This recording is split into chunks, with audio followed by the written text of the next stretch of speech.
Hi and welcome to another episode of The Grind. My name is Violet Njaki. Well, today we're doing things a little bit different.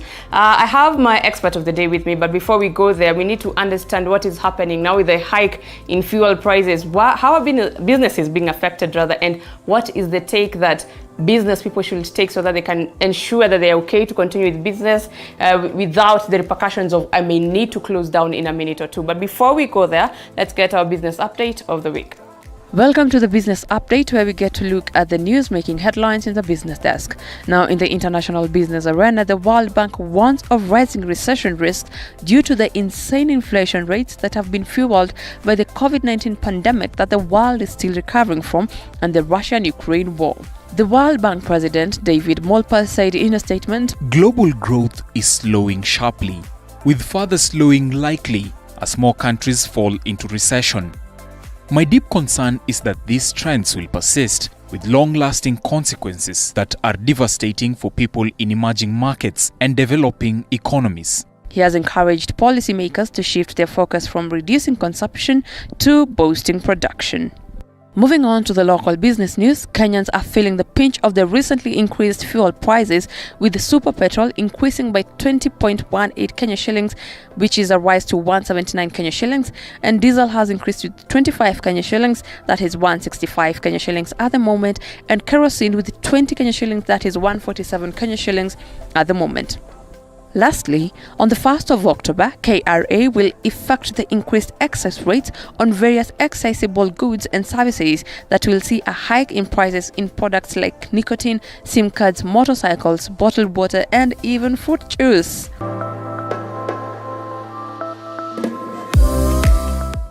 Well, that is the update that we had for you here. And before we even continue, I need Adams to explain to us now that the EPRA has risen the price of fuel. We are at around 179 when it comes to super petrol, 165 when it comes to diesel, and 147 when it comes to kerosene. Now, this is a hike that we expected. Now, considering the subsidies that we had, now imetolewa.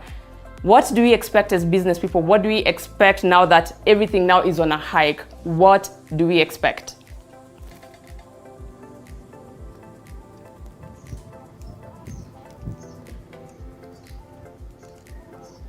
Hi, Tuva.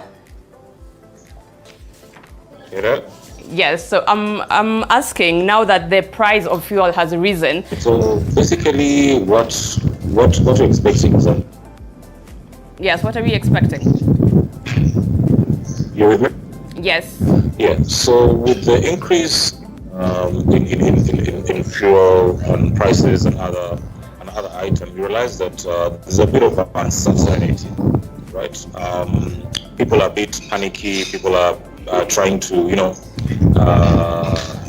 hold on to the resources, figure out, okay, how long will this take? Yes. Yeah. So basically, a bit of uncertainty, in the market, with citizens holding on to their money.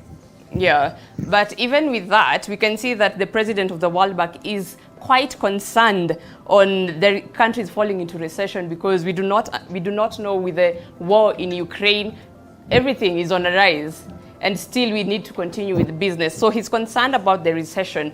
Should we, as the normal mwananchi, also be concerned that it may get to a point that we cannot do this anymore when it comes to business, when it comes to running an entity? Should we be concerned as well?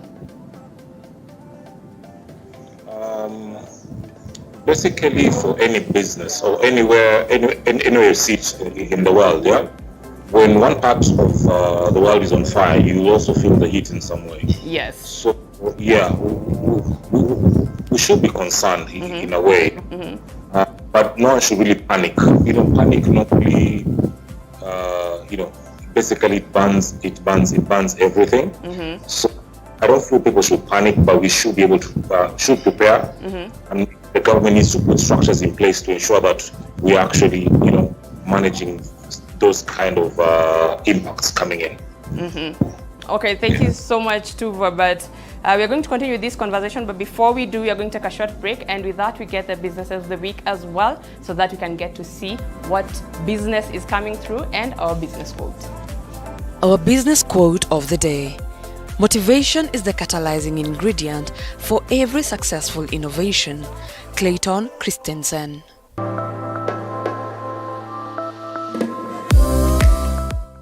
You are watching TV47, the home of untold stories. Disability is not only limited to physical disorder, but also mental issues. Queen Elizabeth II's final journey.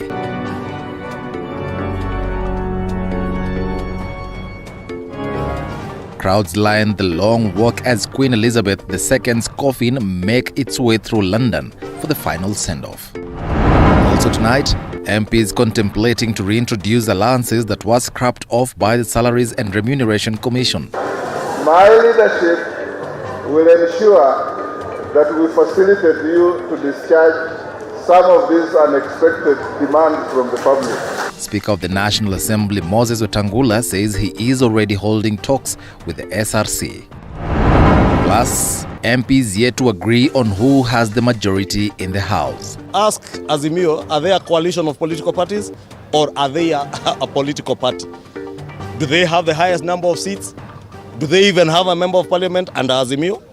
The question of Azimio being the majority coalition in the National Assembly is already settled by the Constitution, the statute.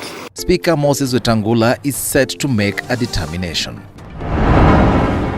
And 5 people confirmed dead, 9 others hospitalized after consuming illicit liquor in Isiolo County. Hii tuko na watatu ambao wako kwa hospitali, but the others is stable condition, although wana complain hawaoni vizuri, but we hope wataweza kuendelea vizuri.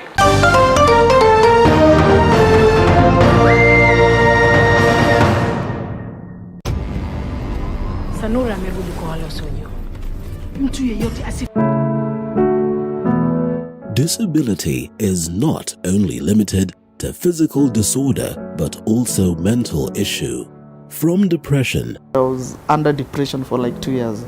Bipolar. Bipolar disorder is a mood disorder. And even suicidal thoughts.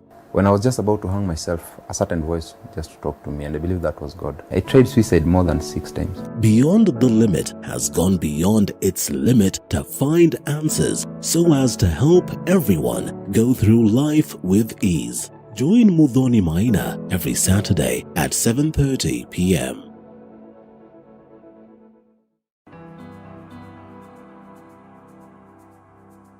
Starting this September at 8:30 p.m. on Tuesday, The Realtor brings it all to perspective.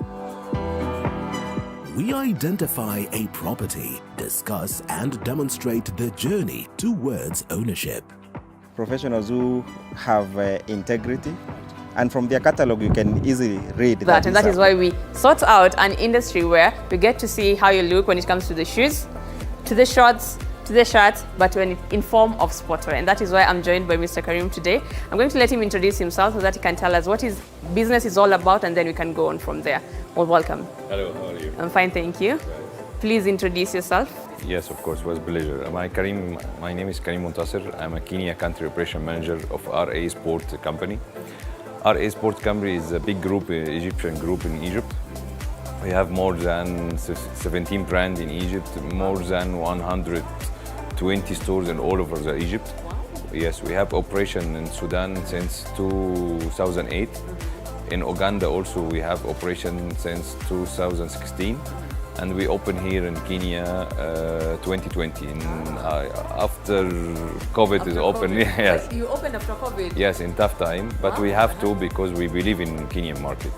So we decided to open here since November 2020. We need the lockdown is done, and after we open directly, and here we now. Okay, so your business all about sportswear. Yeah. But do you get your products from within the country, or you have to import them? No, I have to import them. Our products come from Dubai, from Gabal Ali. It's also come from Mombasa, I think, within 7 days from Gabal Ali. And 7 days? Yes, only 7 days. So there's access to Mombasa, and after Mombasa, even our product in Uganda, they also coming from through Mombasa. Ah. Also, even to Uganda, have to come through the port. Yeah, and support, and after we go there. So you know, because of that, I told you the Kenya, it's a hub. Kenya is a hub. Be proud of yourselves. Of course.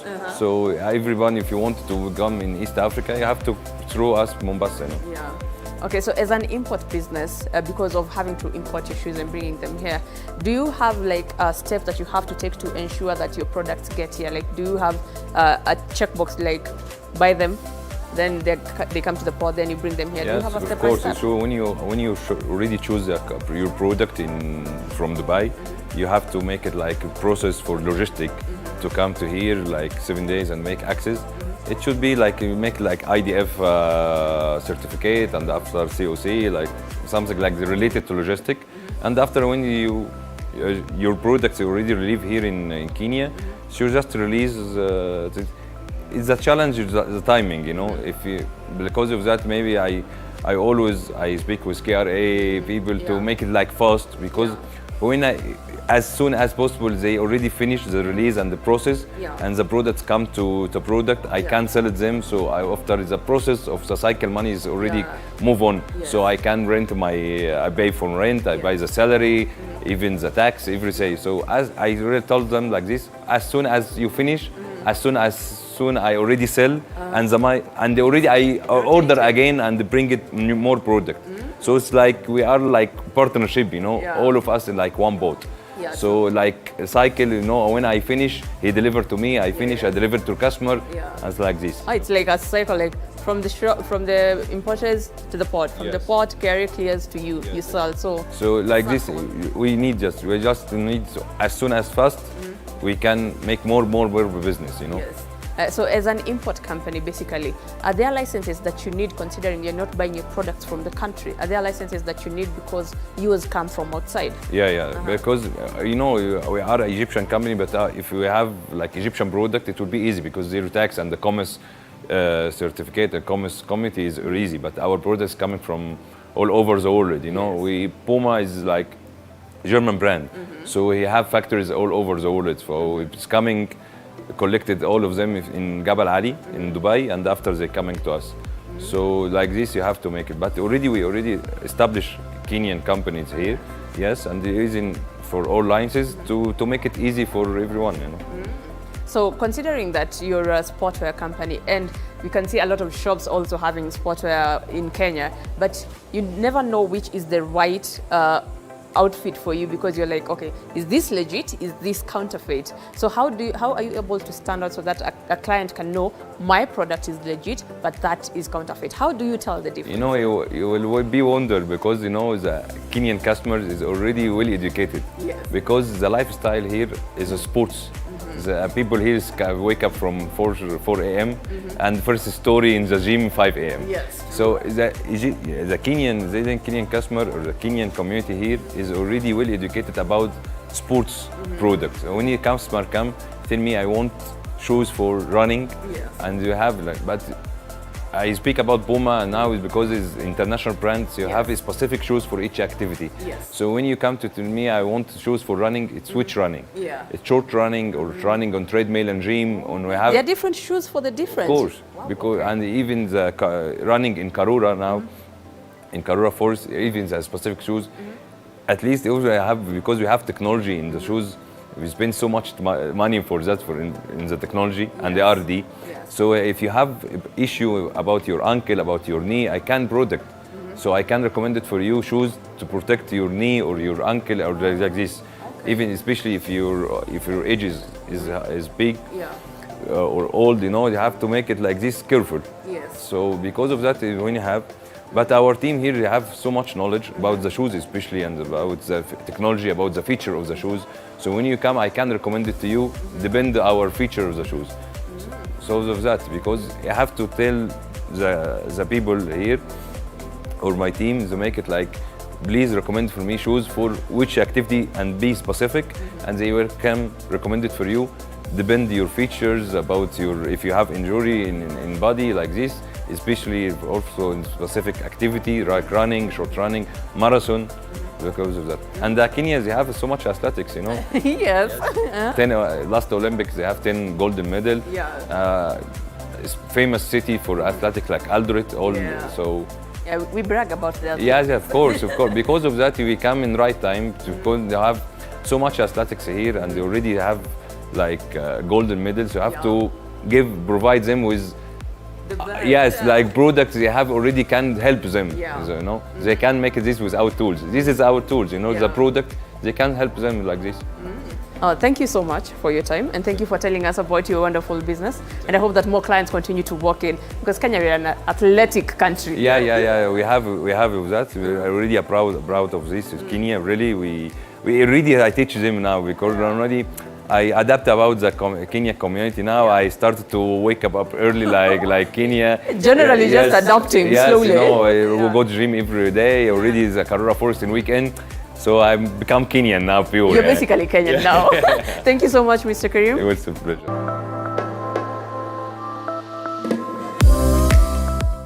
Welcome back to The Grind. For those who missed the first part, my name is Violet Njoki, and I'm joined by our very own Tuva Adams. Tuva, talking about how the economy is being affected with the rise of fuel prices. Even the war in Ukraine continues to affect his business people. But our business of the week this time was all about imports, because it's a businessman who imports his goods to come and sell it to the people. So our discussion today will basically be on the import and copyright issues. So when it comes to copyright, Tuva, what are patent rights or copyrights? When we say patent rights, what are we talking about, considering that you're also a businessman as well? So patenting is mostly based on ideas. So I'm thinking of maybe developing a phone that can also charge my laptop. So, you know, those are basically new ideas. So when you get a new idea, or when you have you're able to develop maybe a new function, you want to manufacture something different. As long as you can go in and say, I want to do A, B, C, D, right?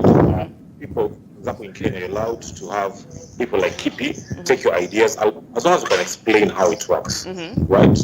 Able to say, okay, this is my intellectual property, kindly protect it. So basically how it works. For copyright, for example, if you have a new audio, new music, painting, you're able to protect it in basically a certain way, and you can also use other institutions in the country to assist you with that. So most of these guys, or most of these institutions, work hand in hand, both local and international. So, like, for example, if you upload a video on YouTube that is infringing on someone's copyright, audio, music, they'll basically pull it down on their behalf, as long as someone has complained about it. So it's you basically do it in your country, but an international network which allows you or protects you with now when your work is being infringed in other countries. But can we say that you have copyright even in goods as well? Because I know you can say, these are the goods that I bring into the country as Violet, and I'm getting, or rather I'm making as Violet. When I put them under my name, is that copyright or is that patenting? That would be patenting. And patenting, realize it's not for life, it's just a period of time. So they'll say, okay, fine, we'll allow you to manufacture this exclusively, right, for this period of time. When that period is done, it's basically free for all, right? So people are usually just there waiting for the period to expire, and immediately it expires, someone goes in and now starts doing the exact same thing that you're doing. Yes. Yeah. Now that we've talked about the patenting, rather, when we get our business of the week, Mr. Karim, he imports shoes, or rather goods from outside the country. They come into the country. But as Kenya, we can see that there are other counterfeit things going into the market.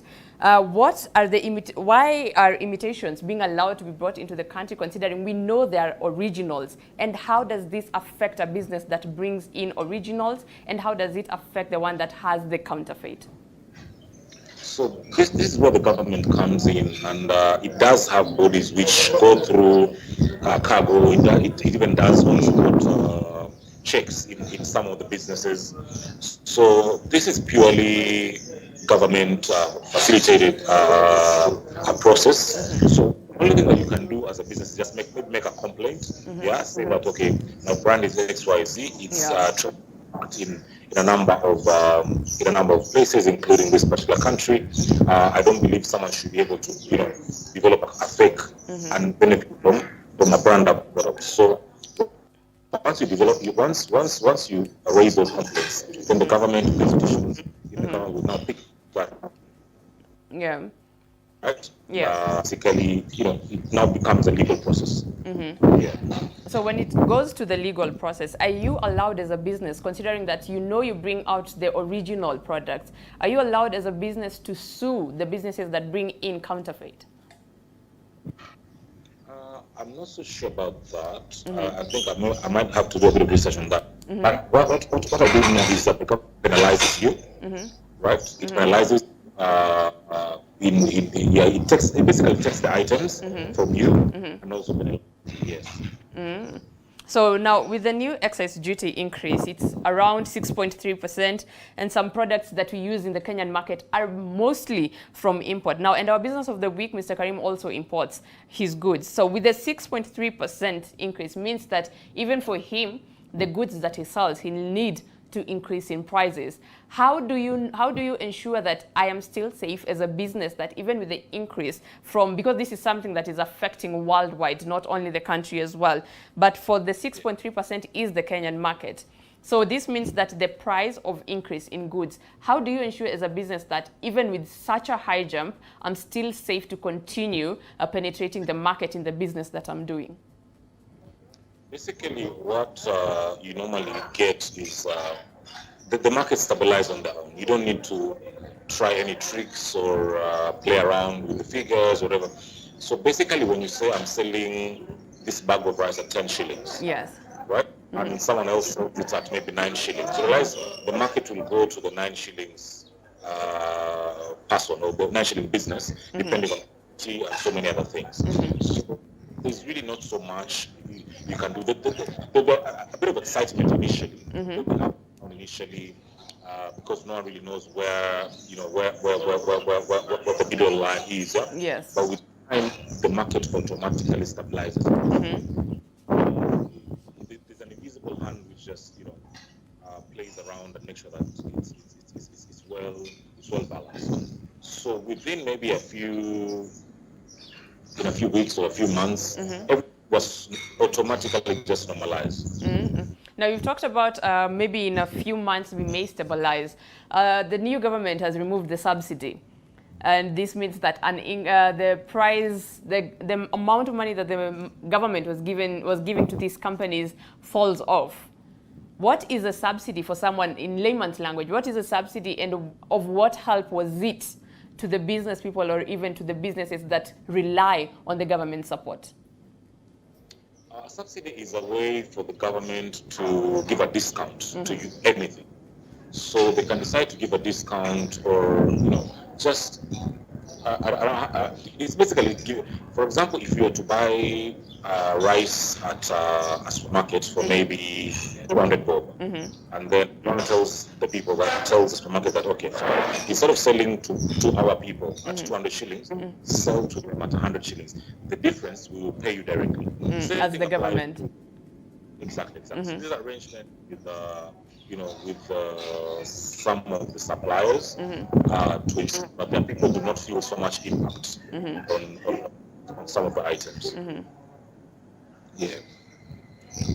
So when it comes to the imports industry, how beneficial is it to a country's economy, considering that exports bring in the foreign exchange? But how important is it? How important or beneficial is the import industry to the Kenyan market? It's all a balance, yeah. It's all a balance. You realize we need each other. For example, we do have guys who produce a lot of oil and are able to supply us with oil. We are not a very rich oil country, but we do produce other things. Yes. So at the end of the day, we rely on each other in terms of import and export. Yeah. So it's just a supply and demand kind of balance, right? Yeah. So it's a very important part of any government. It stabilizes the GDP, yeah, it's basically ensures that our economies run. Yeah. So as a business person who is in the import industry or things that need copyright and patenting, how can one manage the copyright protected works to ensure that my business is safe away from the counterfeit and all that? How do I ensure that I'm safe to continue with business at any given time, that I'm not afraid of the fact that someone may come in and say, you know what, this is my work, Violet. You're getting much from something that I've done. How do you ensure that I have managed the copyright of my protected works? So what happens is it's very basic. For example, in Kenya we have Kiwi, right? So when you're submitting your work patented or copyright with Kiwi, you tell them, they'll tell you, okay, but there may be X number of categories you can patent. Yes. So depending on your resources and what you want to hold on to, they'll give you different options, right? And they'll tell you, man, here you're protecting this. At this point, you're protecting this. So depending on what you want to protect, right? You're able to, protect. Yeah. So basically, that is the only way to do it. So, for example, someone might want to patent a name, and the name has a color. You can just say, I want to patent the name without the color. People just say, different. We just want to patent the color alone on this particular name. So depending on which classes you're trying to protect, yourself from, then you're able to pay for the right classes, and it's for Kiwi to enforce that copyright or that trademark or that whatever you're doing. Okay. So as we wind up, Tuva, what advice would you have for someone who is in the business of imports and exports?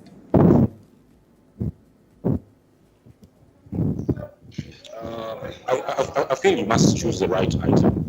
And the problem is such businesses, import, export, it might be a seasonal thing, right? Some businesses are seasonal. So you need to be careful to know that maybe this was the right time, this is where to exit.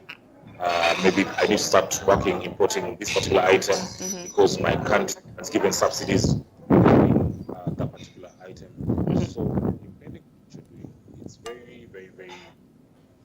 it's very flexible kind of business. You need to know when to start, what ends. Basically that's what I would advise. Okay.